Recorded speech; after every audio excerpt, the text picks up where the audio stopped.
नमस्कार विद्यार्थी मित्रांनो, माझं नाव आराध्य आणि माझे नाव आज मी तुम्हाला मराठी कविता घर याचे प्रश्न उत्तरे सादर करीत आहे। प्रश्न। माझ्या घराला आहेत प्रेमाच्या चार भिंती, त्याच्यात काळजीचा मुलामा, एकमेकांची घट्ट नाती।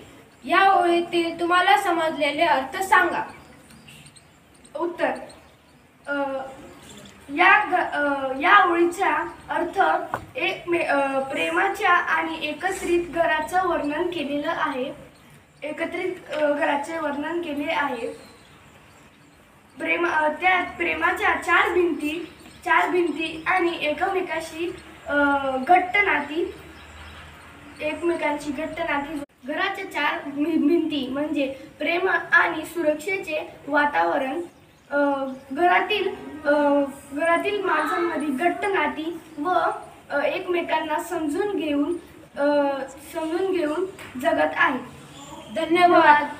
लाइक और एंड सब्सक्राइब और चैनल सम्यक तारा अकेडमी।